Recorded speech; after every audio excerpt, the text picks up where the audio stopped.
Well, hallelujah. There's started to actually be some blue posts coming out from, like this one that's next to me, wherever it is, about Cataclysm. And we've had some pretty good information. If you don't know already, the first thing I want to start with is the fact that the Wrath of the Lich King PTR has now been updated to the pre-patch. The thing I would say is it worth actually going on? Sure, if you want to see what your class is going to play like and you haven't played on the beta at all or anything like that, but at the moment, most of the bugs that exist on the beta are also existing on the PTR, so Fire Mage's combustion still not working, there's still glyphs in existence that shouldn't exist, and just a load of other things as well. So I don't want to spend any time at all really talking about the PTR, but just as a little bit of an announcement, if you want to go and check it out, go and check it out. Instead, I want to talk about this post. So we knew the currency conversion was going to be a thing. I've spoke about it in several videos, told you all your magic numbers that you need to hit and how much they're going to convert into, and I'm pleased to say it is exactly the same. So all the information that you've been reading or hearing about anywhere is likely to be accurate. So 346 is the magic number for emblems because they are in fact worth 11.58 justice points each. Now, while I'm not just going to sit and read through this entire post because it would be pointless, I'll just put a link in the description and you can just go and have a look through it yourself.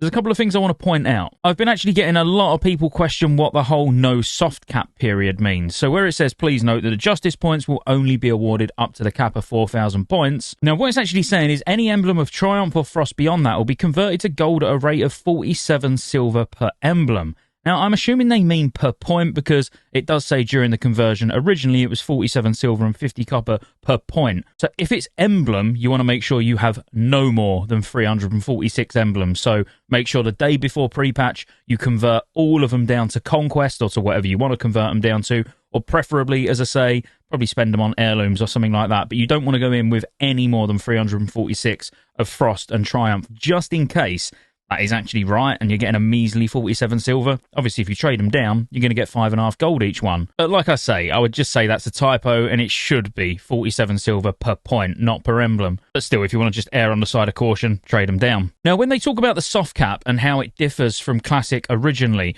what they actually done before is it never converted to gold instantly. So technically, you could go up to 10, 11,000 justice points. If you was over 4,000, you wouldn't be able to earn additional justice points, and you would have until the actual release of Cataclysm to get back down to 4K. But then essentially when Cata launched, the hard cap was introduced. So you had that whole pre-patch period where it didn't matter how far over the cap you went.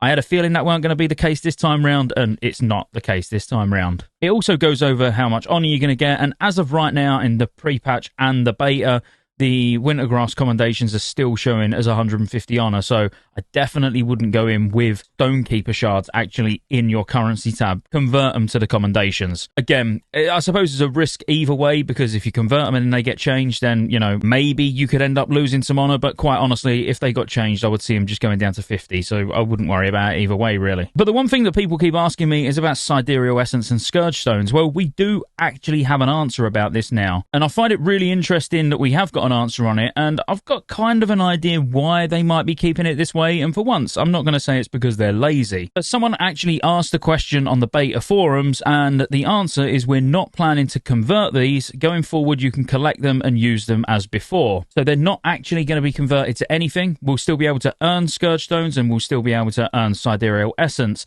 And when you really think about it, with the sort of game that we're going to be playing in Cataclysm, where you have got the collections tab, actually being able to like go in and just solo gammas, solo betas, alphas, whatever, to have easy access to raid gear for transmog, and then actually being able to get the essences and the sidereals and stuff like that to buy things from the vendor for transmog could actually be a good idea. This was actually something that someone brought up on the podcast last night, and while I feel like he was actually being sarcastic, it's a really good point. But then that does mean that we need to be able to start gammas solo. And that's something I'm not 100% sure on. Don't get me wrong, I could log on and go and check. But when the alphas were first tested on the PTR, you could start them solo. But apparently the gammas need a full group of 5, you know, to be able to actually click the disc thing to actually start it. Now, as long as that was changed and you could do them on your own, then cool. It's another way to be able to go and get transmog gear if transmog is your thing. So I'm kind of with them for actually not converting these over, because it is just an additional source, of transmog gear. I feel like I said transmog a lot there. I don't want to keep you long. I just wanted to highlight the fact that if you go on the Wrath PTR, it is now in a pre-patch state, so you can go and play around with your new abilities, check your talents out and all of that. All the raids are actually locked at the moment, so My plan was actually to go and do an ICC tonight on the PTR, but yeah, you can't do that currently at least. But one of the funny things that you can do is Blackrock Caverns and Throne of the Tides are both available now. So you can actually, at level 80, go over on the PTR, get a bit of practice in those two dungeons that you're going to be doing when Cataclysm actually launches. Now, hopefully, by the time I put this video out, they've not been closed, but up until this point, people have been able to do them constantly. And yeah, the currency conversion. As I say, everything's been on screen while I've been talking anyway, so you can just have a look through and actually calculate exactly what you're going to expect. But you don't need to calculate exactly what you're going to expect, because you can just copy your character to the PTR, log in, and see exactly what you're going to get from this conversion anyway. It's the first news update for anything regarding, well, Wrath or Classic for quite some time, so it feels pretty good actually to have something to talk about. Be sure to like and subscribe. Rested XP launched yesterday, I believe, so you can pick a guide up in the description and the pinned comment. Obviously it's an affiliate link, all that jazz, so yes, it goes towards supporting the channel, so great stuff if you pick a guide up ready for pre-patch in like 5 days. But yeah, I'll see you on the next one.